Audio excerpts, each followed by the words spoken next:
morning, everybody. I'd like to first say thank you to FDRS because this is just an amazing undertaking that you all do. Thank you to the doctors and the medical professionals and the vendors and all the patients who come out, and those of you who couldn't make it. You know we've been in communication, and I'm just so proud to be here and honored to be here. I have stage 3 lipedema. I was diagnosed in 2007, and at the time we were told that exercise was not good for us. And I listened, and many listened, and we did everything we were told. Keep your legs up, keep your compression on, stay in the air conditioning, don't get too hot. I did all of it. And before that, I was a very active gym goer, and so that was a big change for me. And I proceeded to gradually get worse and worse and lost nearly all of my mobility. And in 2013, I looked to my loving husband, who is a coach for CrossFit, and I said, "What's the workout of the day?" And he's like, "Why do you want to know?"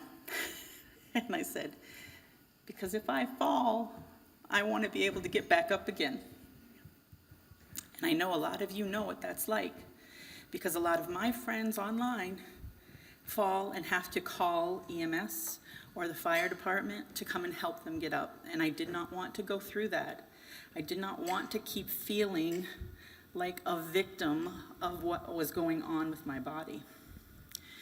So I began to work out, and it started very simply with kitchen sink exercises, kitchen sink push-ups, kitchen sink pull-ups, squats holding on, yoga ball sit-ups, Samson stretch holding onto the wall because my balance was so bad that I couldn't hold still when I was standing up. And gradually it worked. I started to get stronger again. I increased my mobility. I was able to walk the length of the driveway, and it changed my life. In 2014, I came to the FDRS conference that was held in DC, and I shared that story with my husband, who everybody knows as Coach Hubby. And together we shared what we were doing, and it was at a time when it still was not known to be something you should be doing. But I couldn't keep going in the way I was going. I needed to take action. I needed to do something to feel empowered in my body again. That's just to give you a little brief introduction. And we're going to begin with the Lipedema tightrope. Finding physical balance, I used the weight training and the strength training and the cardio and all of that stuff to feel physically strong. But what were we doing for the emotional side? I feel like the emotional side doesn't get addressed as much. I have nothing to disclose. I should have taken that out. All right, the first thing I want to talk about is lipedema is a chronic illness. We all know that. We know it's progressive. We know what all that means. What I found really interesting is when I read the CDC states 6 in 10 people have a chronic illness, and 4 out of 10 have 2 or more. So we're not alone, right? We know what we're living with and its difficulties, but there's everybody. You look around this room and count them out. Everybody's dealing with something. And that gave me a little bit of peace in a way, like I wasn't just alone in that. Everybody was working through something. So I like to think of the balance of the physical and the emotional, and it made me think how you kind of are walking a tightrope with all of the modalities that we do and all of the care that we take. And so what are the benefits of strength training? I think we all kind of know physically what that is. It makes you stronger. But by doing that, you tighten your core, you increase your balance, you increase your mobility, agility, all those things that help to keep us upright, functionally fit, so that we can do things in our daily lives. But what's the emotional side of strength training? That was the big, aha moment for me, is by taking those little steps in my own care and my fitness in getting stronger, I also got stronger emotionally. I found that fascinating. I was feeling like I wasn't a victim. I was taking action. I was doing something against what was going on in my body. We don't all have control over what's going on, but we can have some control in how we live with that. So the emotional benefits, also it can ease depression. Working out is wonderful for that. And in whatever capacity that is for you. One of my favorite mottos is all or something. You don't have to go run a triathlon. June 25th, by the way, 7th annual Lipedema Triathlon. You can do kitchen sink push-ups. We started a challenge in the Lipedema Fitness Support Group and just doing 25 push-ups a day on the kitchen sink.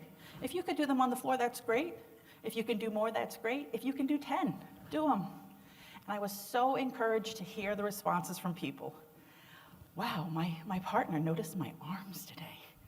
I felt stronger when I picked up the groceries. I wasn't so tired. 25 push-ups, I don't understand it, they'd say. I'm like, it adds up. And that emotional push, that emotional balance that you get by doing something is huge. I love that it lowers stress and anxiety. One of the things that I realized, I started to lose my mobility again after I went through menopause. So walking became a bit of a challenge recently, the past couple of years. And so I said, well, I'm gonna get a bike. And I got a stationary bike, and I started to ride it with some free YouTube videos. And then my sister was a big Peloton person. And I said, let me try Peloton. And I did. It's a free 30-day trial. It's $12.99 if you have your own bike and don't need their bike, by the way. And I loved it. But I'd walk by the bike and I'd be like, why aren't I using this? What's going on? I really enjoy when I do it. I love music. I'm riding to this, beautiful music that I'm picking. And I realized in talking it out with my coach that I get really winded when I ride the bike, and it makes me feel vulnerable. Lifting weights, flipping tractor tires, doing battle ropes, those are all things that make me feel badass. But being winded 2 minutes into a bike ride kind of was crushing me emotionally. But just talking that out to him made such a big change. It was like an aha moment. And so now I was looking at my bike as an emotional break. And one of the almost every instructor on Peloton will say these words: drop your baggage. You get on the bike, drop your baggage. Everything, work, life, lipedema, it just goes. And you just ride for you. You give yourself permission to take a break from your condition, your stress, all of it. It was a huge challenge for me until I spoke to my husband, and then it just became like, of course. The next part of the circus, I don't know if you've noticed the circus theme. I always heard people saying, not my circus, not my monkeys, right? And that's usually about some drama that's going on that you don't want to be part of, that you want to distance yourself from. And I was like, oh yeah, not my circus, not my monkeys. I can't deal with somebody else's drama. I got my own. And then I said, lipedema is kind of like my circus. And these are my monkeys. So how can I break that down? And so then you had the strong man, and I'm going to tell you, I went down the rabbit hole with all the different performers of my circus. So I had to narrow it down. The juggler is the second one. We definitely juggle self-care. Lipedema is a self-care condition. It is our responsibility as a patient to take care of our condition.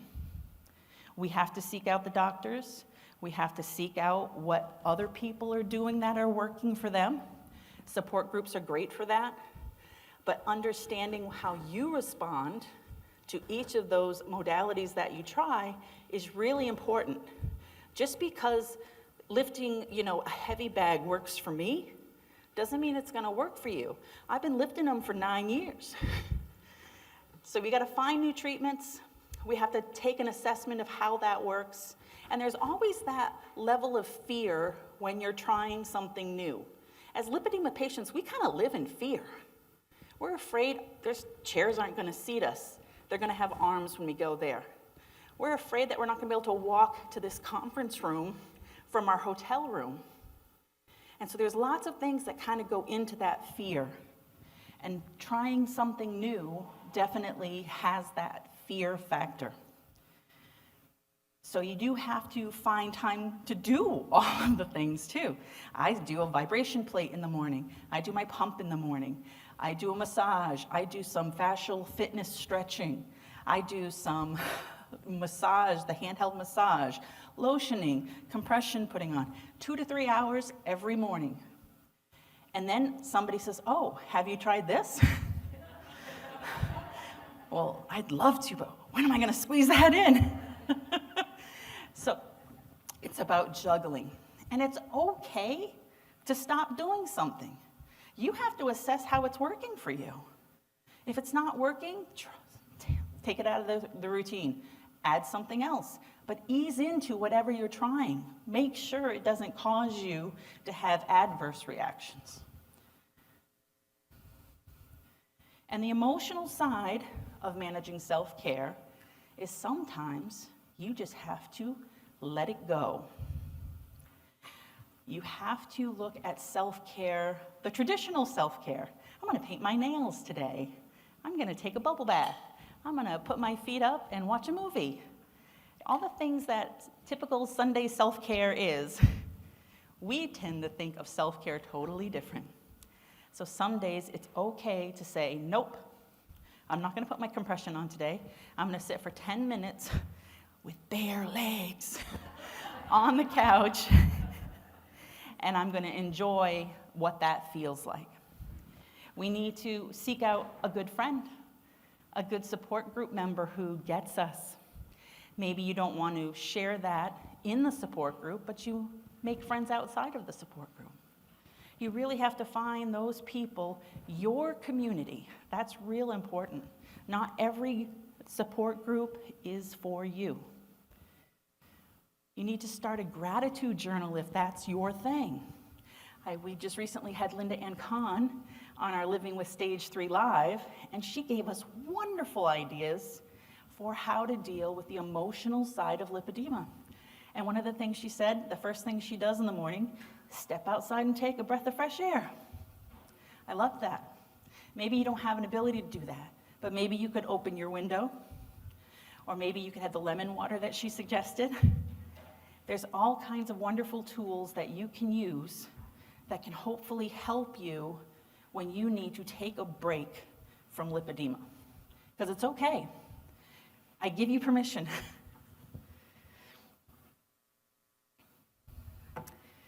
The next character in our circus is the fortune teller.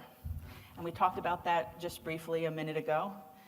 How do we live in a state of fear? How do we know if we can get out of the chair? How do we know if we can drive 8 hours to a conference?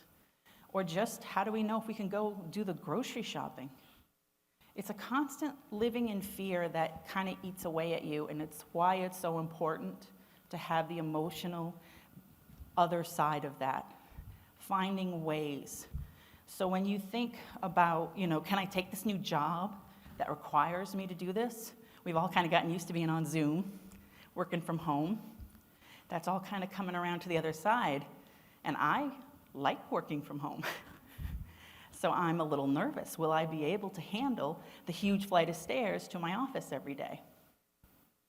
And we have to figure out, how do we deal with living in fear?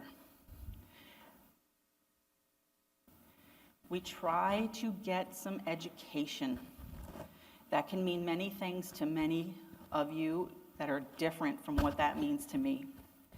For me, it means researching. If there's a new restaurant I want to try, I Google it. I look at the images and I see what the chairs look like. If my Google research doesn't help, we'll go, and my husband will go in first and kind of scope it out.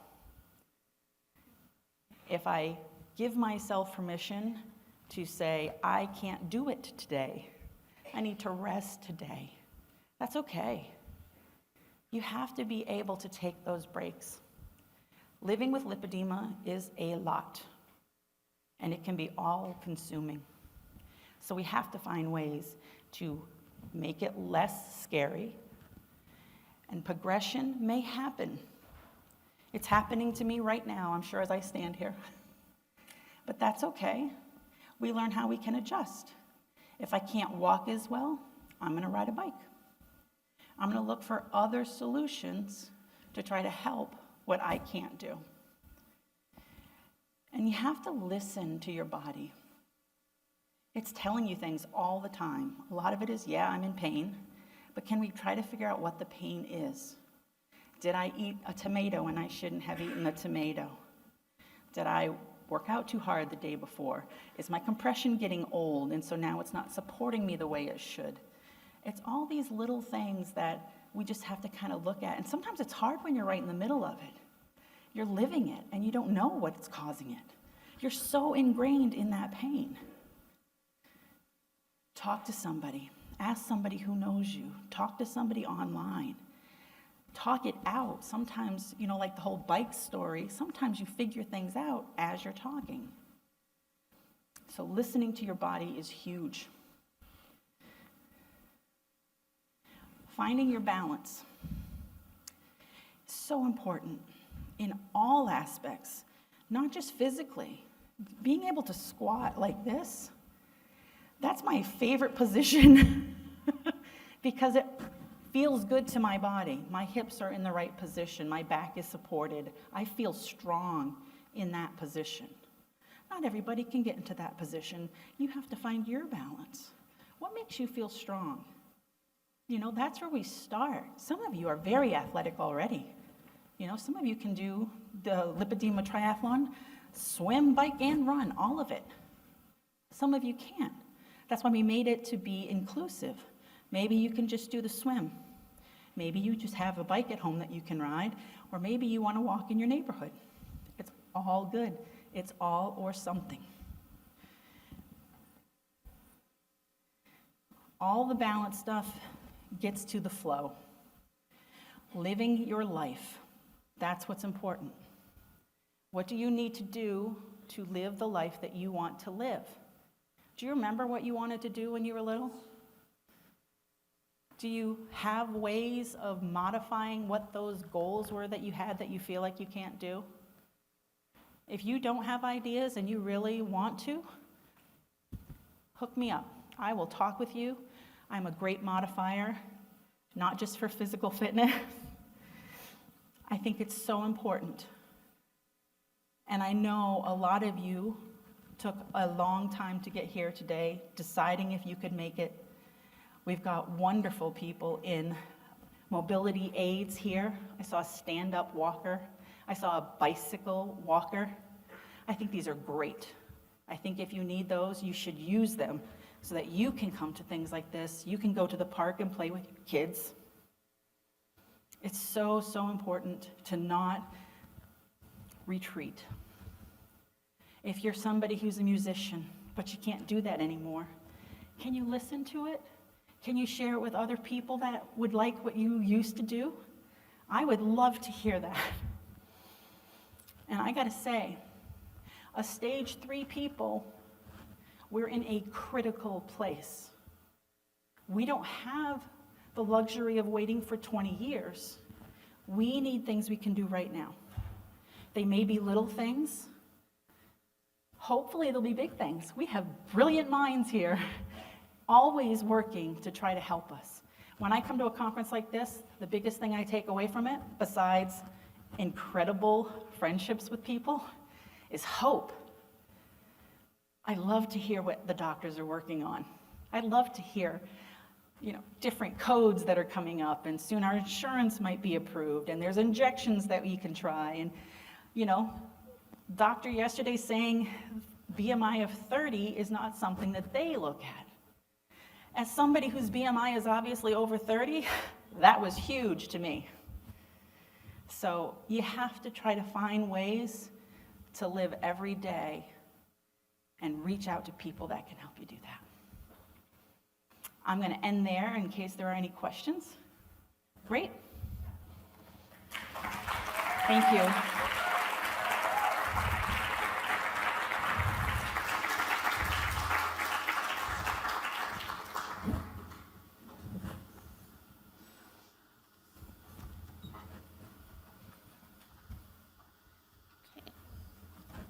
What are some tools for getting over the anger and resentment from not being diagnosed much earlier when managing the disorder would have been easier? Oh, that's a good question. For me, the first thing that comes to mind is, do you want to live in that place? I don't want to stay there. I want to move past it. So for me, it's going to be about, I am angry that it took me until I was almost, 40 years old to get diagnosed. Incredibly angry. But what does that do for me right now? Stress. We've learned this weekend, and many times in our own lives, stress makes me swell. So I can't live in that place. You can say I'm angry, you can visit places that cause you things like that, but you can't live there. So for me, all these things I've kind of talked about are things you have to do on the emotional side to get you through that. What advice would you give someone who's trying to start their fitness journey? Start where you're at. Literally. Only you know what your body is capable of doing right now. And we can find ways to do something where you're at right now, no matter where that is. If you can't do the things that I do, that's understandable. If you can do more than I can do, that's awesome. I'd love to cheer you on. But if you are in a lesser stage than, or a lesser mobility than I am, we can still work with that. We can do the dead cat hands. We can do all these things that help us move our lymphatics and little things to get stronger. What advice would you give someone who is newly diagnosed with lipedema? Find your community. The biggest thing for me was finding a support group that I gelled with. Try them out. Go join all of them and see who you mesh with. That is the best advice I have. And then do some searching when you're in that group. A lot of times new people come in and they ask the same questions that people have asked the whole time, which is great. It's totally understandable. But if you if you search within the group, you can find amazing conversations that have happened. Sometimes as recent as yesterday. And you find answers that way. And that's what I would do. And seeking out a trained, certified lymphedema therapist was the biggest benefit for me. I've been, having this since 2007. I still don't have a doctor in my area who knows what lipedema is. So I use certified lymphedema therapists for all my information. What keeps you motivated, and what is your why? Wow, you all are great. Motivation for me is, the first biggest one is being able to continue to be mobile. I know for a fact if I stop doing anything that I'm doing, I immediately feel it. I've recently started doing some stuff with Dr. Gil Headley. He has a great series on YouTube about fascial fitness, and he shows you these wonderful tools. There's a fascial fuzz that everybody wakes up with, and just doing certain stretches to get that fuzz to clear up, right? So I find motivation in staying active to keep being active. And I'm so motivated by all my people in my support group.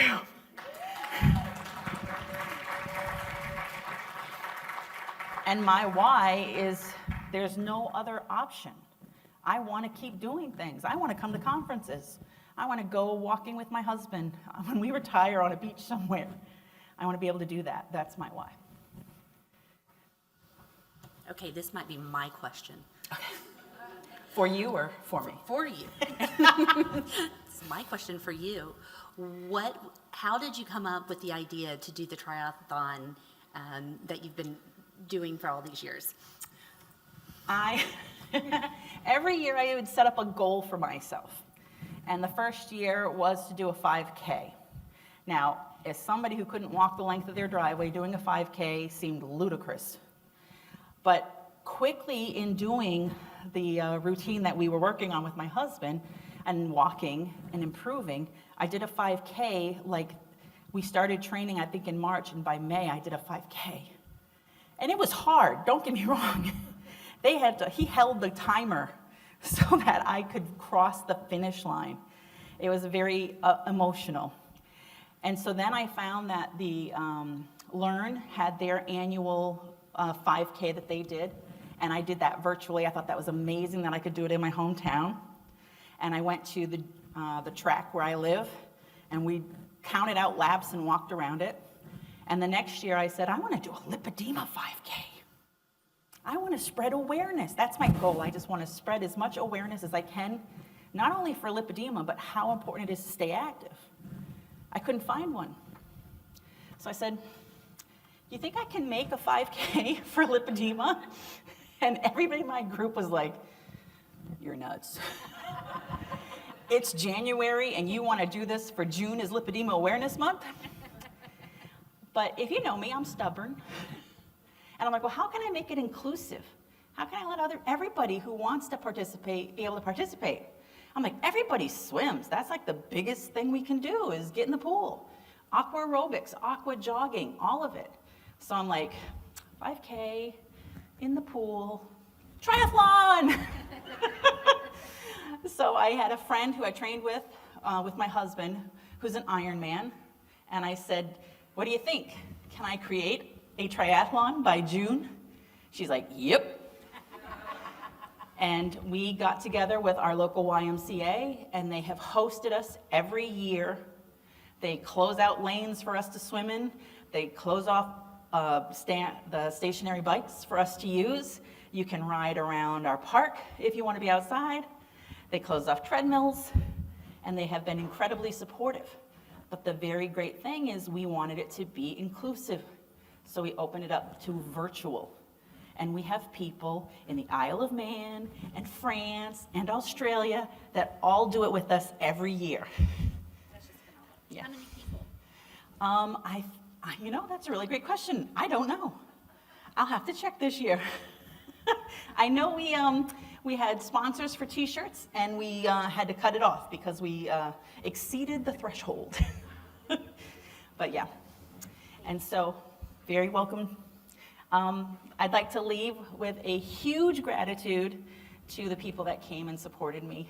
They're all wearing shirts about the circus, and there's people at home. We see you, we're including you, and you have to decide if you want to be your own ringmaster. Thank you.